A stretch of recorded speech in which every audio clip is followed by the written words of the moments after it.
everyone, and welcome to the fourth edition of AI Talks, this time here in European Parliament in Brussels, to discuss what was announced as a major step for Europe to lead the race on regulating artificial intelligence, the AI Act.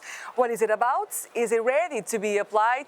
What are the risks, the benefits, and also what worries companies that have to implement it? Today with us we have a panel of four. Here on my right, on your left, we have Maria Leitão Marques, member of European Parliament that worked on the Special Committee on Artificial Intelligence in a Digital Age.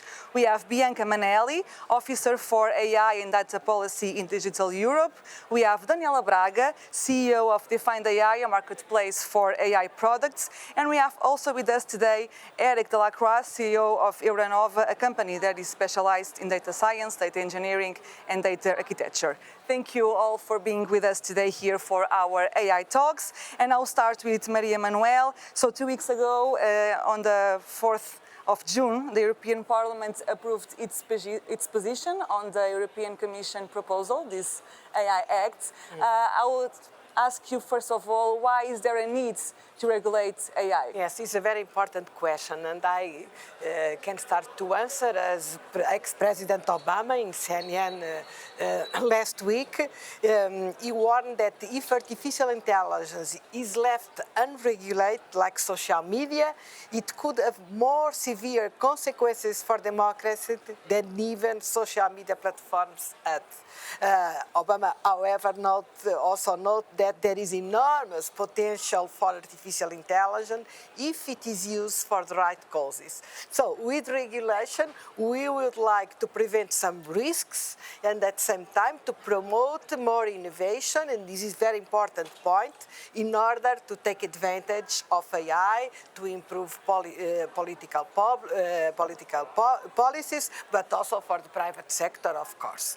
And so the approach of the proposal from the Commission and also from the position of the Parliament is a risk-oriented approach with 4 levels. First, unacceptable risks, such as biometric identification systems used for police purpose, and also exploitation of children's vulnerabilities, the high-risk applications, some of the application for health, or which can be revised to fit is a list attached to the Act, which can be revised to fit the evolution of artificial intelligence, so it will be future-proof, because the technology is changing a lot and very fast.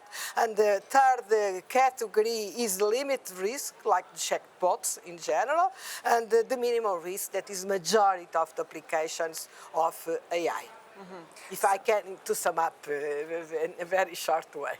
The AI Act. And that also, it's very important.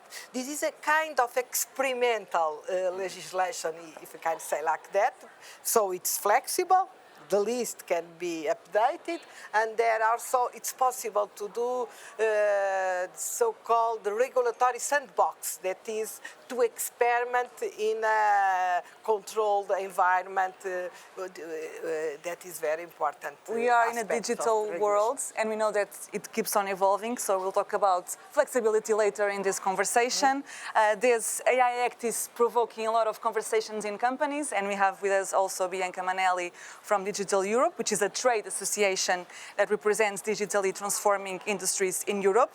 And I know that Digital Europe did a sandbox exercise with several companies, and the results are not so convincing in terms of AI Act. So just to quote, and then I want you to comment and to tell us all what happened in this sandbox exercise, but the results are very intriguing. One of them, and quoting, the majority of participants only have basic knowledge of what is required and cannot fully understand their market implications. Many participants lament a lack of clarity as to which risk category their product falls into. So it seems like there's a lot of lack of clarification about what exactly is this AI Act and how is it going to impact their lives. Yeah, absolutely. We did this sandboxing exercise with 9 European unicorns, including Defined.AI, which is the host Daniela's company, CEO. Exactly.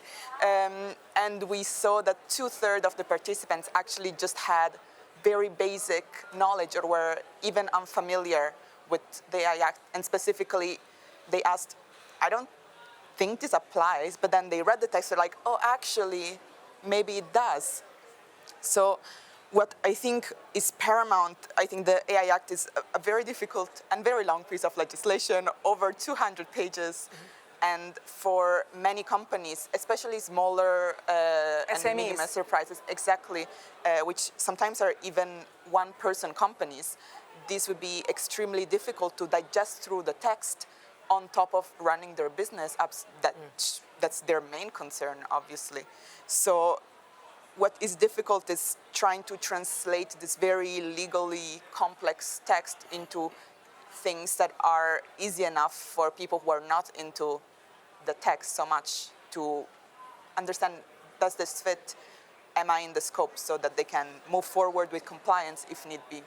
So would it be fair to say that there's also an issue of equality, because smaller companies will have would be harder for them to transform that into practical actions inside because they have smaller legal teams, for example? Yeah, absolutely. So the Commission actually did an impact assessment when they proposed this regulation back in 2021, and it was difficult to foresee what the cost of compliance would be, but they estimated it to be around 30,000 euros. This is without legal fees. So obviously, 30,000 euros for a single AI unit, this is not a big deal for a big company. But for a small company, this is a huge amount of money. And this means that these resources, they have to go into compliance rather than, let's say, product development, rather than expanding. So it's not only the actual cost of the compliance, it's also the cost, the opportunity cost, let's say, because they have to do this instead of actually innovating and doing what they set out to do. As you said, Defined.AI was one of the companies that participated in this sandbox exercise. So, Daniela, do you agree with this perspective also? Well, when we were inquired and surveyed, we said that every question you were addressing, we were already addressing. But we come from a different approach. We were ahead of GDPR when we started the company even. Coming from a data approach, which is the foundation of every AI. You start AI with data, and coming from an approach where data has to be paid for, consented. If there's copyrights involved, you gotta clear them with the with the creators of the content. We are the only company before that were already anonymizing, because we use crowdsourcing as one of our tools of simulating data. We were already anonymizing data and making it untraceable, assigning an encryption technology that doesn't allow even the people we would source data from to be traced by our customers at the individual level, while we actually know who they are because we have to keep records of their bank account to pay them, about where they live, to be able to target and distribute the data in a diverse and unbiased way. So all the demographics we capture, and it's transparent in an aggregated way to the customer. We are the only company doing that, but following all these rules that only now people are starting to bring up. I mean, GDPR made a huge leap in the world, and the United States, always behind in those areas, started to adopt state by state, and you see that Illinois and Texas are some of the states where you cannot absolutely collect any data whatsoever. It's just a mandate of the state. But the point is, I thought that we were in good shape. We had no idea what the others were doing, but in that sense, we have been a beacon in this field of defending transparency and bias, paid for consent of anonymization of the data. So to give a bit more context, as the CEO of a company that is specialized in buying, selling, or commissioning AI training data, tools, and models, do you believe that first the focus should be on the data rather than just start thinking about the regulation Yes. of that data? You always talk about the model's explainability. So tell us about that perspective of focusing first on the data rather than just jumping to this part. Exactly. Well, because the AI Act comes from an application perspective, which is which is the top of the house. So it's the ceiling. You're coming from the ceiling, where we look at the foundations of the house. We are downstream of every AI, and if the foundations are wrong, everything is affected all the way up.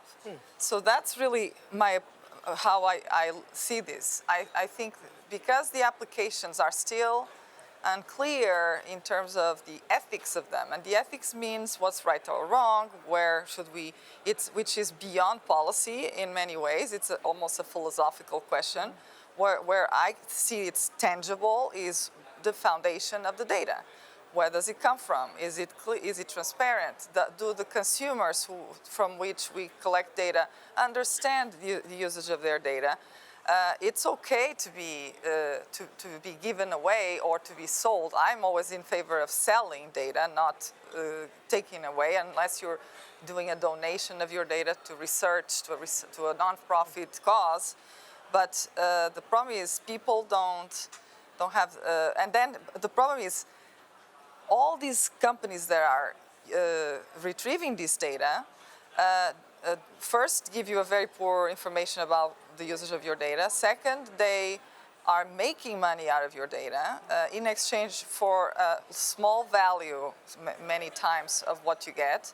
Every app you install on your phone, especially on Android phones, collects all the data from all the other apps if you don't read the terms of service you're reading, and all the content, every trace, every geolocation you're in, every behavior. And they are many times selling it to third parties for advertising models and so on and so forth. So I think my view is data models should start in the explainability of the data that is inside the models. This should look like a nutrition label of the models, just like we now have FDA approving what is legit or not in the content of what we eat, really, or what we are, or what drug we are administrating from a medical purpose. And there should be third parties, so governments should regulate, and there should be third parties certifying, just like ISO certifications exist, and ISOs take way more than $30,000. I would say that our ISO certification, which was a very painful process when we did it in the second year of the company, it took us a year, it cost us $100,000, and it probably cost that to renew it. But that's the seal of trust for a customer. And in the end of the day, you're going to have that in order to be operating or at least in a fair world that people recognize that your brand is legit. You mentioned a very important point, trust, which is also a keyword for the work that Eric Delacroix does with his company Euranova, the company that Eric Delacroix is in, has been working on the ethical sides of AI. Your clients include banks, insurance companies, hospitals, retail, and the major issue when we speak about the AI Act is the trust, right? I would say it's the major intake. And that's what the AI Act protects, I would say. It's really the trust between companies and organizations and their clients, patients, and so on. And that's the real opportunity of this AI Act, although it's not yet totally defined, and there are still work to do because, you know, we are negotiating for the moment. On one hand, and on the other hand, experience will show new information. We've learned a lot by experiencing things. And so I think it's a matter of trying in a certain frame and get lessons from that and go back on the work because technology will evolve. and so intakes will evolve, but the protection of the consumers and the trust they can have into the system should remain. But can you give us some examples of what worries companies about the trust from their clients? For example, for hospitals, it's pretty clear. You are a patient. If you have a diagnosis of your cancer, you want it to be real. And if it's been assisted by a model, an AI model, you don't want a false positive saying, no, you're not ill. You don't want a false negative saying, yes, you're ill, but you're not. Both are really annoying. If you get a credit in a bank, you want the price to be fair, not depending on maybe stories you had 15 years ago that aren't over, or biased on your gender. And you don't want to be discriminated too, on your because gender. There's lack of we data live in some about neighborhood and your, not in the other. Group, exactly. Yeah, and so you want to know on which data all those models have been trained. So you're it's totally the right. transferring of the algorithm. There's an example that is also being risk. shared about like the dermatologic diagnosis, right? Yes, for That instance, or to be selected for a job or not selected for a job. Because depending on where you live. Yes. Depending where you live, or depending on your color, or depending some things. Your And gender. the data that Gender, very age. important. The age, the family, and So so your focus as a company is to provide a solution for this, right? it's to guide really the companies into the usage of this, the creation, execution, and usage of the solution, and organization of the company per se, because you need people inside the company being educated about what they do, educated about their roles, the tools they should use, and to provide a real guarantee to the clients ultimately that they have done things in an ethical way and very measurable way. Yes. And By at this- design, since the very By beginning. design, yes. At this point, when they express their worries, what solutions can you give at this point? At this point, we help you understand their case regarding the intake. When we talk about high risk or critical risk, it's really important to guide them by saying, okay, those are human data, but it will lead to a usage about security, so it's critical, but it will be used outside your company or inside a company.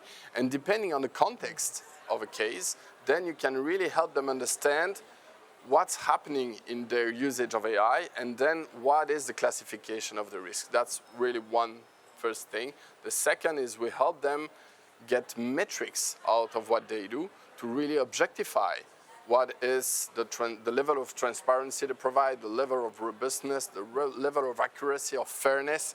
You can have measure for that, and most of all, you can have measure of the trade-offs, because most often when we use AI models, it's for example, it can be a trade-off between accuracy, you want something very accurate, and anonymization. So if you just recommend products into a retail, you can have a very quite low accuracy. It's not really a big deal if you recommend these waffles instead of the others. This won't imply too many, I would say, problems. But on the other hand, if you want to really be accurate on the illness of someone in a hospital, then you should lower a bit the anonymization level. And you will have to make trade-offs and be really transparent about those trade-offs. That's very interesting. We're mentioning the risks, but the companies are also worrying about the benefits that the AI has and that might not be considered here on these AI acts. So, Bianca, from the companies that you have in your organization, which is more than 100, what are the benefits that they see in AI that they think they might not be able to take now? I think there's definitely a big fear that there will be the compliance will be too burdensome and impair investments at a European level, and it might even drive some of these companies away from Europe, which is exactly the opposite that we want, because the AI Act is made, yes, of course, to protect citizens, but also to make Europe competitive. This is actually why we're doing it, so that the trust we create with the AI Act is what builds this growth of our European values, trademarked AI systems, let's say. But I think a big concern is that sometimes, the AI Act puts certain political priorities, maybe at certain levels above the practicalities, which of course is understandable, but then would impair the practical rollout of all these requirements. So let's say an AI system has great potential to improve productivity, efficiency for maybe logistic applications, but let's say one of the requirements in the European Parliament's text is that there should be energy logging. There are energy logging requirements for all high-risk AI systems. Now we see energy logging and energy waste, consumption, is not related to risk. Like, it has no bearing on it. So this is a very burdensome obligation, for example, that it doesn't improve really health, safety concerns for citizens, but it's just Sustainability. It's a different. I agree. Everything plays, of course, it's important that there are sustainability concerns, especially for certain very large AI systems, but I don't think this is applicable indiscriminately on all AI systems, let's say. You also mentioned an example when we spoke before, an example about like the security. One of the things that is in the proposal is about the biometrics and the emotional recognition. And some of your companies actually say that that can be a good thing for it to exist, right? Yeah, I think sometimes, while it is understandable that the intent behind certain provisions makes complete sense, let's say banning emotion recognition in the workplace or in border management, of course, that's, out of the question. It's a given. It's unacceptable. But let us say one of our members is developing an emotion recognition system that would be deployed in public transport trains, namely, so that it recognizes aggression through the cameras in the trains, and so that the controllers and the authorities on the train can intervene before the situation gets too Dangerous. too bad. Exactly. Mm-hmm. So once again, this is within a controlled environment. It's not like you're just doing mass surveillance on a huge scale, but the potential benefit of this versus having the cameras on in the train with this emotion recognition, to me, I know as a citizen, as a woman who takes public transport, I know which one I would choose. Mm-hmm. So, Maria Manuel, you are one of the people that was, in this AI Act. How do you see this? It's a difficult balance. It's a very difficult balance because we need to protect our free movement, our freedom, and the technology is not sufficiently accurate, as you know, in terms of biometric identification. And so the Parliament, I think, approved a balanced position in order to negotiate with the Council. And I hope the final position can be a little bit different from what the Parliament suggests. I recognize this as a very difficult legislation to implement. It's a very huge problem for us, for all of us, for the Commission, for the Member States. But you need to do that step by step, because you referred, we have some principles without or with legislation: fairness, transparency, explainability, as you said before. These principles, all the companies refer, they are very worried about human-centric. Human-centric, very, very important. Not only you taking user-centered, society-centered, and community-centered, the three levels of human-centered AI. So there are some principles. It's the legislation is to make these principles mandatory and to be some kind of surveillance in certain circumstances. But there are some difficulties to implement, I totally agree, so we need a lot of guidelines, training, communication, good communication, support for small business that want to promote, because AI is everywhere and are going to be, I'm not a company, I'm not a specialist, but I'm sure that everything are going, it's like digital in the past. It's a tool, it's not a business, it's a tool that we use in hospitals, that we use in schools, that we are going to use in companies, is everywhere. So, and the majority of cases, the risk is very limited. The problem with this regulation is it's experimental because it's the first in the world. And during the period we are discussing here in the Parliament, ChatGPT or these kind of foundational models become Viral. viral, as they can say like that. It was launched in November 2022, so very recent. It's different. We are discussing based on case use. You said health, education, credit, assurance, biometric identification, and now ChatGPT, it's a risk or low risk. It depends. It depends. It depends. Depends on the context. So the foundational models, it depends. And the legislation, the proposal of the Commission was not prepared to this type of innovation, and probably we need to think about augmented reality. As normally it's said that the old AI and the new AI with the gestures, emotions to be recognized in a different way. I don't know if we are prepared to legislate for these kinds of... ChatGPT brought another concern to this AI Act because it has to be adaptable and flexible to the things that will happen. Who knows if it's being created something even bigger than ChatGPT and that is going to be launched 6 months from now. So Daniela, would you say that this AI Act being flexible and adaptable is a major thing to happen? And also, how can we foresee the future to make sure that this AI Act is going to be permanent despite of what happens?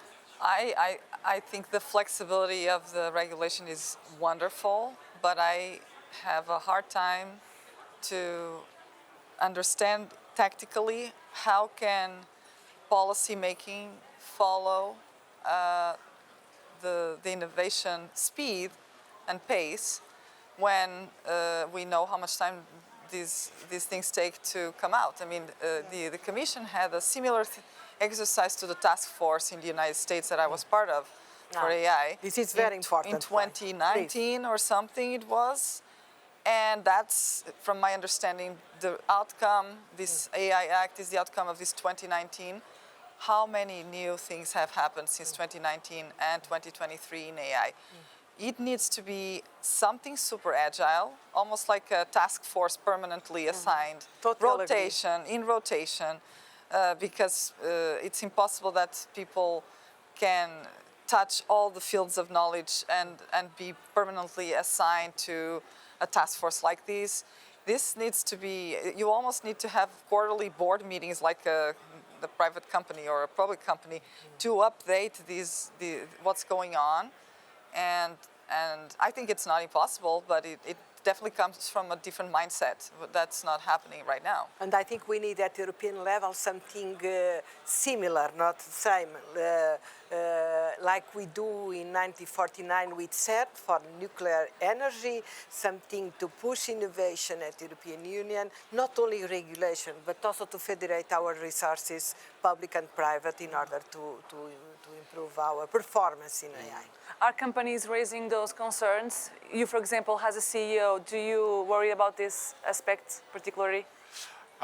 We do worry about the aspect of, I would say, being able to make things evolving in the right time, because AI will happen and it will be responsible. I'm pretty sure of that. And the main message of the AI Act is towards the people who use the tool. You very well expressed that it's a tool, and it's about the intention of the people. But having those intention when it comes to It's for technical, professional use of the tool, Yeah. the private one, not and private. because it's the intention of the company using the tool. It's about that. But once they did that, they expect to have a return on their investment. And if it's not the case, then it will slow the pace of innovation. That's really for sure. So the real intake is also to help those companies make choices that can evolve through time. But on the other hand, we have to have the time to make things evolving, because to change an IT system from one standards to a new one can be much more than 30k euro.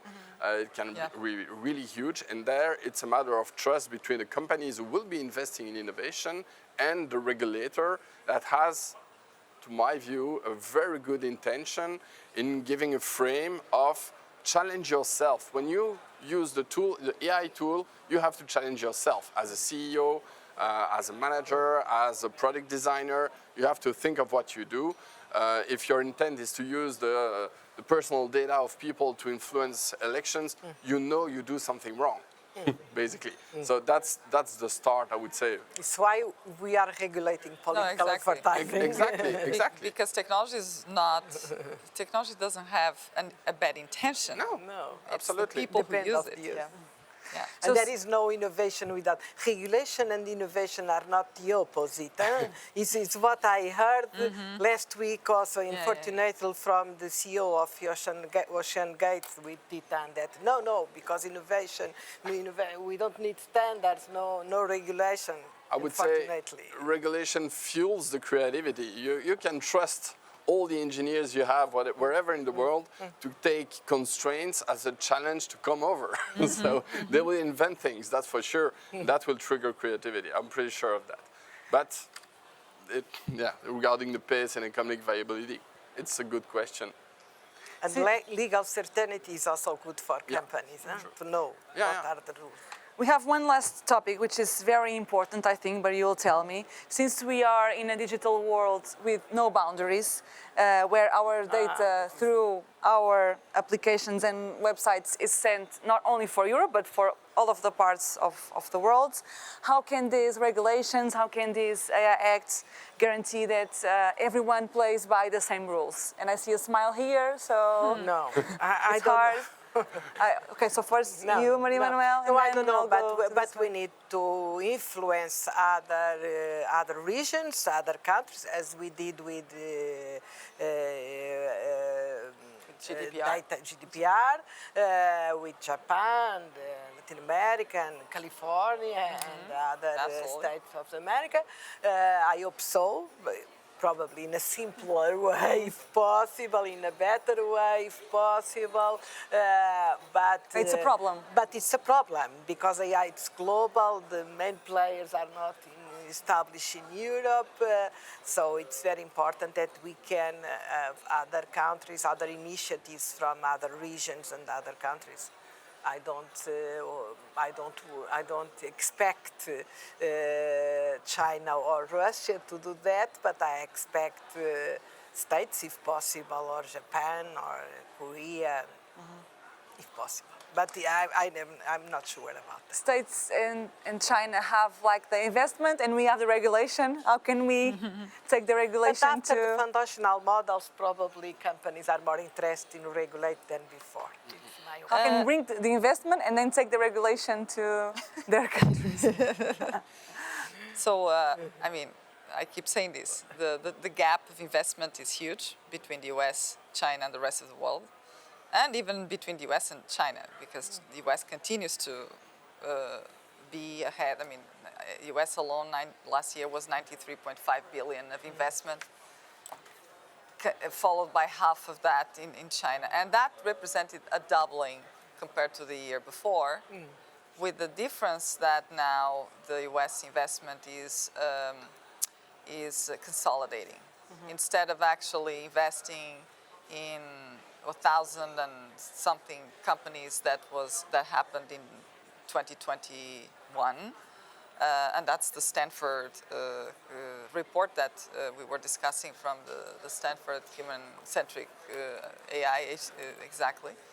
The number dropped to 746, if I'm not mistaken, which is showing consolidation. So bigger investments in less companies. And you see what's happening with what happened with OpenAI. And all the repetitive other variants of large language models that are being poured millions and billions of dollars, in my opinion, a debatable investment because there's already some. Let's look at other areas.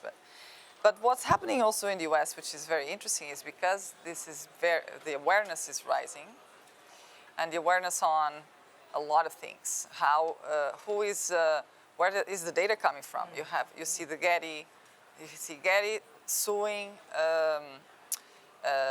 Stability AI because all the models were trained by Getty Images and the content providers. And then Getty is a platform that represents content providers. They don't actually own the data. We talked to them and we tried to make a partnership, but they said we don't own the data. It had to be almost content creator to content creator agreements. This is the fair transparency of a partner. So, but because it's actually damaging the revenue model, you see, and they are big partner, they're a big player, you start seeing these things. You see the Guild of Writers in America also complaining about and actually suing a lot of these large language models, whether they are visual or text-based, with the same under the same premise. So in the US, lawsuits are a big deal, and actually bring a huge bad advertising, and nobody wants to be there. So I think this is the society moving ahead of the legislation. But do you think that Europe can influence other regions of the world with this regulation that is being enticed? Definitely, Europe is being regarded as moving ahead with these initiatives. It's still hard to fight there's still a lot of lobbying that it needs to be done amongst the government, the US government, to understand, because the problem is politicians still don't understand where to start. Where to AI start. literacy. It's really difficult. And the speed of development and applications and wrappers around things, it's so difficult to catch up that they don't know where to start. So of course now a big deal that is going on is trust and safety. Trust and safety touches all of us because it touches our children. It touches content that is exposed to them and influence them. That is why that's a good place to start, at least in the American society, and that's what politicians are taking a look at. But again, because in Europe, interesting enough, I think if we find a common ground, which might be the trust and safety area, that doesn't.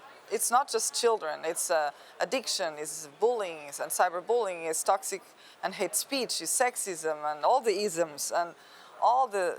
If we find a common ground, and the two sides of the Atlantic start working on something first, that is global I think that's a good step in the right direction first, in a more tangible way. Is this a concern from the companies? And also, do you think that, is it fair to think that Europe can influence other parts of the world? Because if we here in Europe have these laws to follow, then it doesn't happen outside of Europe, it can be a bit tricky, right? I think in general, there's not only political will to regulate. You see every other day there's a new initiative on AI popping up. I think it was in March, the UK launched this AI white paper. There's Commissioner Vestager proposed the EU-US joint voluntary general principles on this. So I think while at political level, there's definitely the desire to find like-minded partners. This doesn't stop at the political level. I think companies, they want somehow the regulation. I think they believe this will help them, and I agree because this will build trust in within the European market, but this trust doesn't stop there. I think it's something that we can export, not only regulation. I think we can export this trust in the AI and in the regulation. It's a good slogan, exporting trust. What do you think, Eric? Very good one. What I saw with GDPR is that it triggered the awareness and consciousness. It really elevated the awareness of what are my data and who do use them actually. But not only in Europe. So people are taking now, pay attention to that and ask companies, what do you do with my data? It didn't happen at all before GDPR. So my belief is that with the AI Act, we can really, once again, raise awareness amongst people. And with this awareness, the people will require their services to be fair, to be robust, to be secure. So there will be a pressure by people on companies. That's what I hope. And I think in that way, by being the first, we influence the rest of the world. I think a lot of personal data regulations throughout the world are inspired by GDPR. So I expect the same to happen with the AI Act.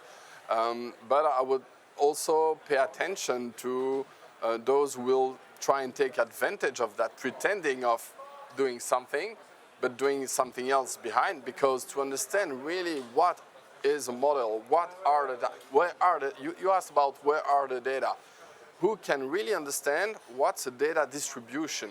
You have a small pack of engineers that can explain you that, but for the average people, my data are located? What is located?